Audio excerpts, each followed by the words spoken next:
Welcome to another episode of Top 10 Thursdays on Big Train TV.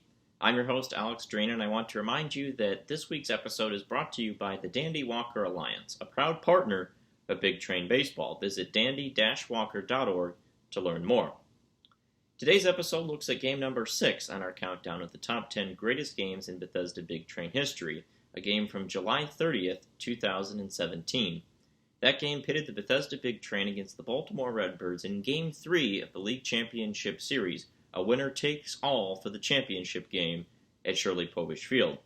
For this episode, we'll be again speaking to Big Train manager Sal Colangelo, former Big Train player Justin Morris, former Big Train writer Ben Portnoy, and Big Train front office member Chris Rogers. So let's get started.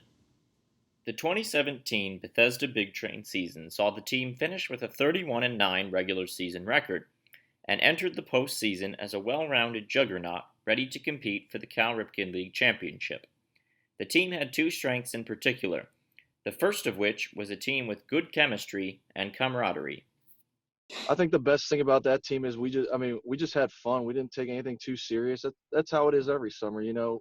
Sal just kind of, there's times when he needs to check us, but he's a manager that does a good job of just letting the team be itself and find its own identity, and then he kind of just lets the team run with it, and I think that's how Big Train's been so successful throughout the years. I just think it's because Sal allows everybody just to be who they are, and I think what comes with that is just a lot of confidence for each individual trying to be somebody that they know they are, and they don't have to try and be someone they're not. There's a time you got to have the once a year speech about respecting the game and yourselves, your families, and the team, and playing the game right. And we bring you here to work and get better, but we also give you the autonomy to work on things and have some fun and explore the facilities and the Washington metropolitan area. And we try to balance that. And it is tough, especially for us, because Justin's locally like I am, but we get guys from all over the country, and trying to mold those guys, not just baseball styles and philosophies, but just where they come from and their styles of the way they live, and it's faster paced, slower paced, things like that play a role into it. If I ask Jankowski to get something, he's a mile a minute, and he's going to get it done. I might ask somebody else who's going to be a little bit slower, but at the end of the day, you got to let them find themselves and get to build the relationship with one another, and you just got to be very observant and know what works and what doesn't work, and what buttons to push, and who to trust and who you can't trust. So it's fun. That's the challenging part about summer baseball. The second strength of that Big Train team was offense. Lots and lots of offense. 2017 at the time seemed like the most well-rounded Big Train team that I had seen. The offense was insane. We had two guys, Logan Driscoll and James Outman, who were here from day one and hit like 340, 330 all season long. Outman actually went on to be the perfect game summer player of the year for all of summer baseball. And he hit like 9 home runs. He was pretty close to the league triple crown, I think. I think he missed it for batting average by a little bit. Then also stole a bunch of bases. So he and Driscoll were the forces all season long. But I think like 2/3 of the lineup hit over 300. I think the biggest thing with this Big Train team was that it was one that was really fueled by offense. You had a lot of guys who really could hit the ball, between Vinny Esposito, James Outman, a number of other guys as well. Justin Morris, Zach Jankarski, a couple of Maryland guys in there. This was a team that really swung the bat really well and really just kind of outpaced their opponents. Sort of, you see it in offense in the Big 12 kind of shootouts, and it was a little bit of that offensively for this team. In terms of that, this was a team that kind of ran through CRCBL play, really kind of jumped all over its opponents and pretty much looked like the favorite most of the year. Pitching was really solid, but the offense was probably the biggest story of this team.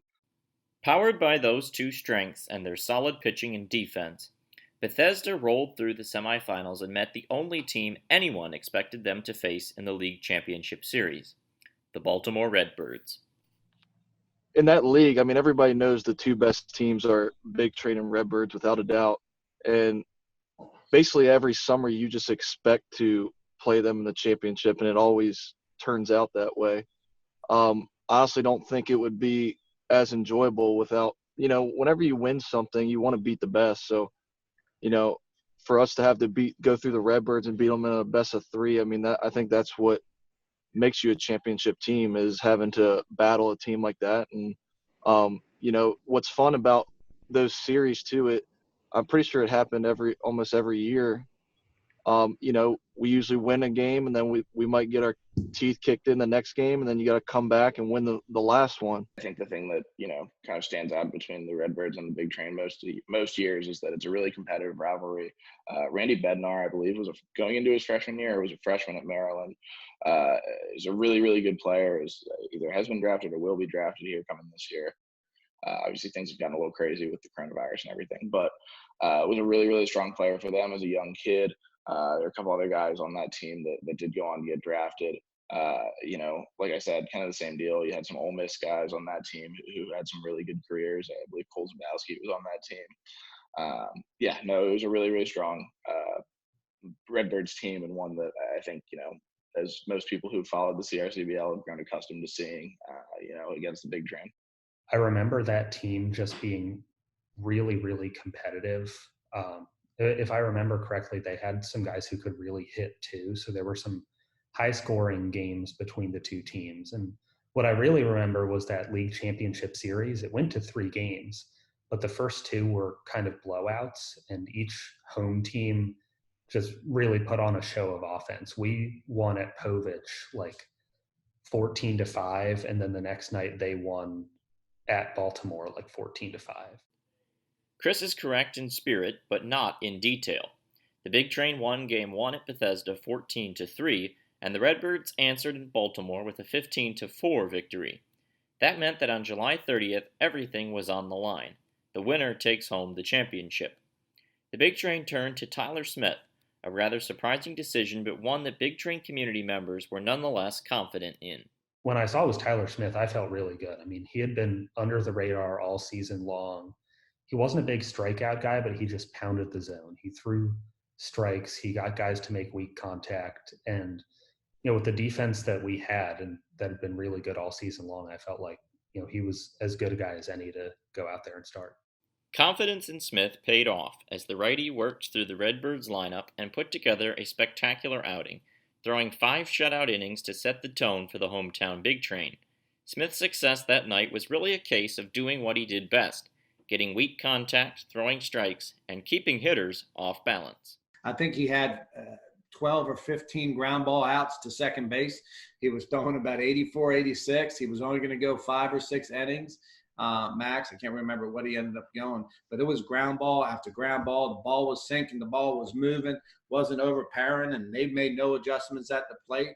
And it was just, he just did his thing. I mean, Tyler's the man. Tyler's a guy who was really good, had a nice, I think, 3-4 pitch mix, and was really effective. Didn't necessarily last all that long in a lot of his outings, and some of that was by design. He'd go 3-4 innings.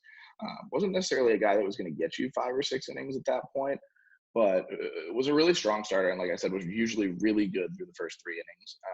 And at that point, to be able to get 5 innings out of him that night was really impressive and a really big benefit. Tyler, I mean, he just competes. I mean, he was the first guy I really caught that had a fastball that ran that much. I was like, how the hell do you make it run that much? And he said, I throw a 1-seam, and I never even knew what a 1-seam was until I met him. But, with him, I mean, he was deadly on righties all year, all season.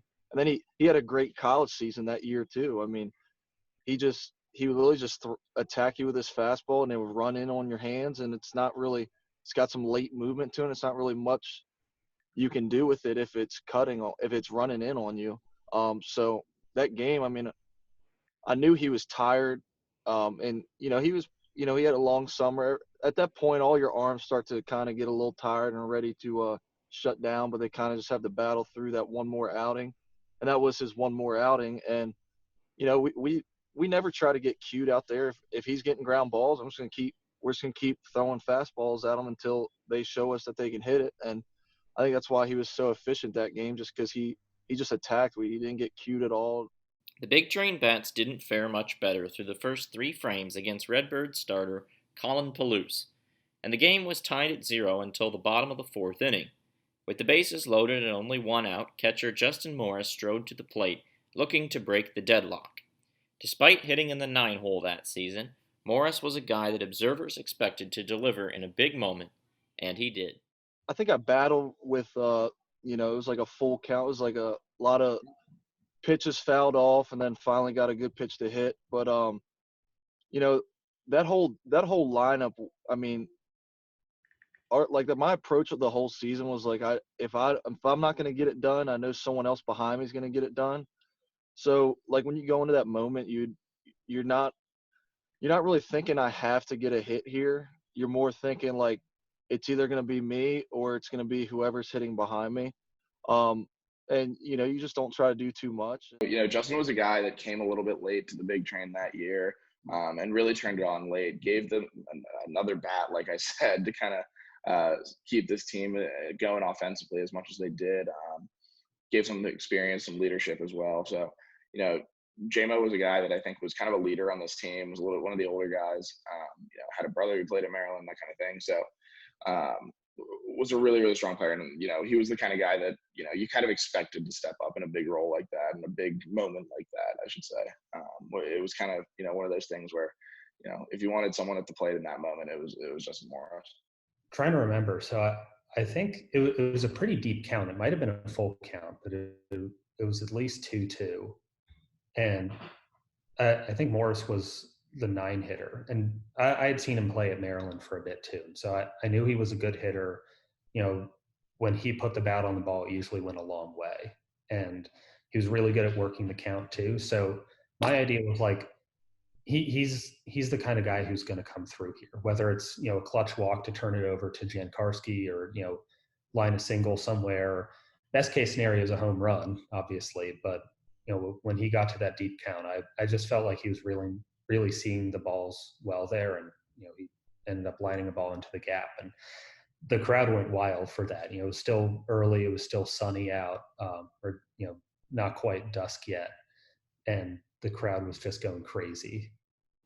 Moritz did exactly that, putting a double into the gap, which brought home all of the Big Train runners to put Bethesda on top 3-0. Later in the inning, the Redbirds attempted to pick off Zach Jankarski on first, which was successful, but an errant throw aimed at the runner on third got away, letting Morris scamper home to give Bethesda a 4-0 lead. Tyler Smith finished off his 5-inning outing and handed that 4-0 edge to the bullpen, and in surprising fashion, it was starter Ty Madrigal who took the bump. That Madrigal was coming out of the bullpen was surprising. That the Big Train turned to Madrigal in a big moment was not. Ty came in, there's another one. So they're getting the right-handed dip and moving and ball running everywhere to the left-handed Ty Madrigal. And I remember, Justin, you probably remember this, we were short on pitching, and I'd made the comment to everybody the day before and whatever, that everyone's available, and that if you want the ball and you want to be part of a championship team and all that, come out here and let me know. Because prior to that, Ty was, he didn't think he could throw in any, he couldn't pitch. And sure enough, that day he came back a little psychological, and he's like, Coach, I can give you one.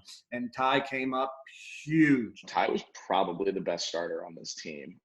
Really, really good. Was pretty much unhittable most of the season.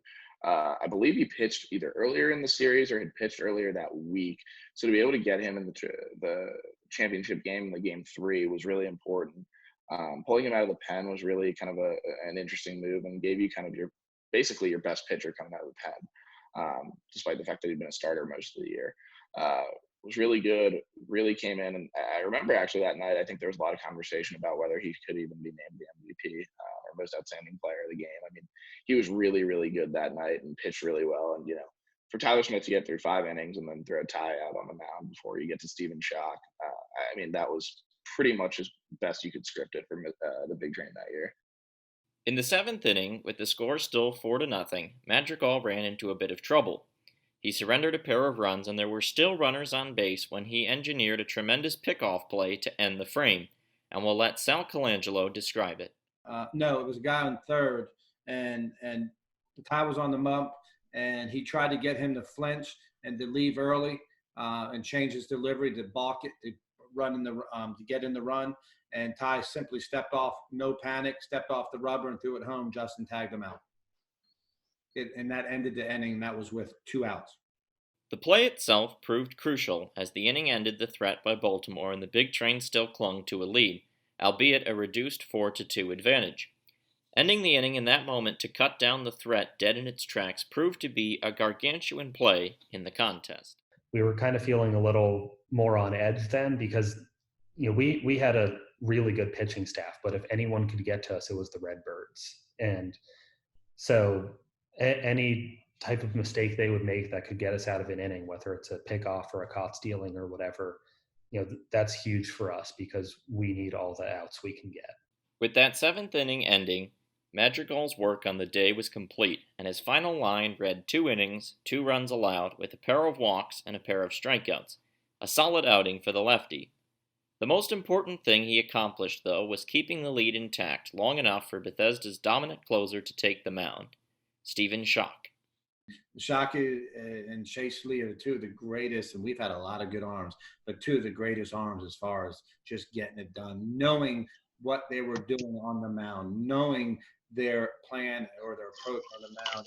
Start it here, it's going to finish here. We're going to start this pitch here, it's going to finish here. And those 2, I mean, we've had the last couple of years with Shockey and Chase Lee last year. It's just ridiculous. And if Shockey was here right now, he'd probably hug me and say, "I love you, coach." But he was the man. I mean, he could tell you where the ball was going. He's going to put it there. I mean, he came in I think it was early in the season, and struck out 3 with bases loaded. He, whenever he came in, he would just give energy to everybody. I could be tired at the end of the game after catching a long game, but when he came in, I felt as brand as new when he came in.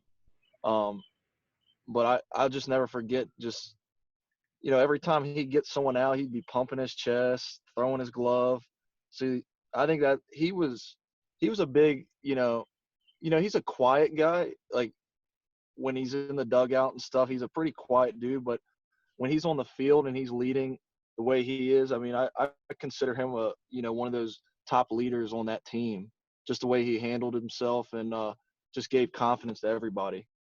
The thing that I think is so interesting about Schoch is that, first of all, he's a guy he's really funny, really goofy. He's not quite as, intense as some of these other closers coming in. I mean, he's a really fun-loving kind of out there guy. That said, he's a guy that has been 2, maybe 3 pitches. His arsenal's a little bit limited on that front, but he was one of those guys, kind of in the way that Mariano Rivera comes in, is going to throw a cutter and it's coming and you still can't hit it. That was Stephen Schoch. I mean, he hit you with a cutter that had a lot of movement. The location was great, and just mowed guys down. I mean, it was really impressive to watch night in and night out. And I think he's a guy that, in talking to guys in my intern class and others around the team, and Sal, I think is one who can probably agree with this, but this is a guy that should be playing professional baseball in some capacity for a good bit of time because his location is great.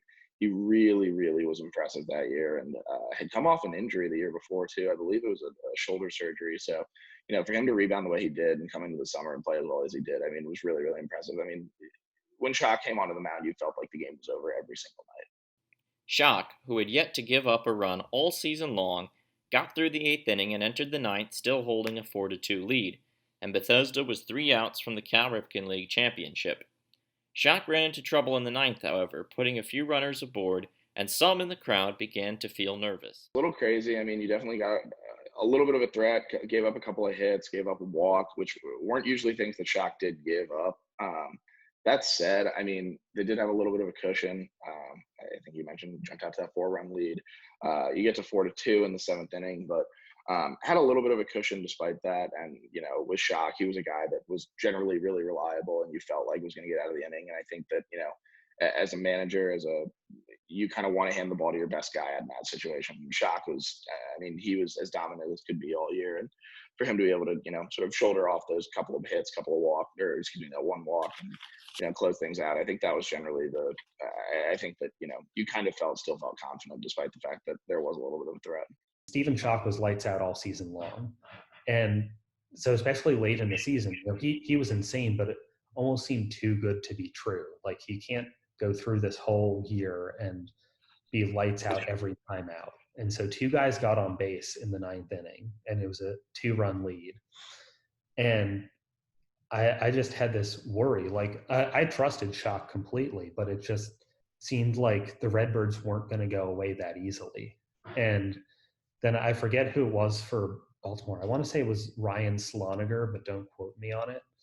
He hits this ground ball to first base, and Milam, the first baseman, gets it, and he tosses it to Schoch, and Schoch barely beats out the guy running to first base. And in real time, like I thought he got it, but it was so bang bang that I held my breath for a second, and then the umpire signals out, and the whole crowd erupts. And that was 2017, which was our 2nd championship in a row, but the year before, Big Train had won at Baltimore. And so this was after 4 years straight of losing to the Redbirds in the finals. So it was really satisfying for the home crowd, in a close game with the winning or go-ahead run at the plate, to get that out and see the crowd just go crazy like that was really special. As stated there, Schoch got out of the jam, sending Shirley Povich Field into a frenzy and giving the Big Train their 2nd straight CR-CBL championship. The team finished the season ranked 4th by Perfect Game Baseball among all summer baseball teams nationally. For those who watched the team from the press box, the everlasting memory was the depth and breadth of Bethesda's offensive capabilities. Like I said before, it just seemed like there were no easy outs in our lineup. Like you could have the 8 or 9 hitter up and you had a good feeling that something was going to happen. That's what happened in the championship. It was the bottom of the lineup that produced. And in a 4-2 final score, Justin Morris drives in 3 of those runs from the 8 or 9 spot in the lineup. And I think that was just the MO of this team. It was a really deep lineup and anyone could get it done at any given time. And I think that's what stands out to me the most. And that ranks them pretty high in my mind of Big Train teams. On the other hand, for those who participated on the team, the story of that Big Train season was a lesson on the virtues of Summer League baseball. I couldn't imagine how different my life would be if I didn't honestly play for Big Train and, meet Sal and, everybody with management there. I mean, so me and Sal were basically like, we became pretty good friends from this, being a 18-year-old kid and then finishing college. And, we still talk.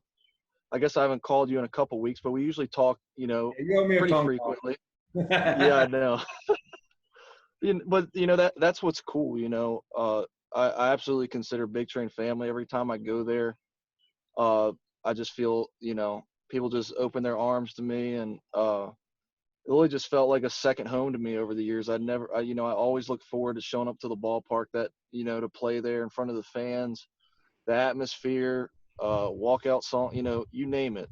And it was even more special, winning those championship games and celebrating with the fans, taking pictures afterwards. I mean, it was honestly some of the best memories of my life playing, sports. I talked to a lot of guys, even from 99 season, 2000. I see guys all over the place. I walked out of the barber shop 2 days ago. I actually got a haircut from my boy Jack, the barber, and it's the same guy that Logan Driscoll uses. And Logo was in there seeing him right before I was. We bumped in, and Logan goes, "You follow me around, Coach?" I'm like, "Yeah, I got to make sure you're doing what you're supposed to." So Logan was, he lives down the street from me, but I ran into him as well. That's the story of this week's game on Top 10 Thursdays. As always, I want to extend my thank you to all of our contributors who helped with this episode, and I hope all of you enjoyed watching it.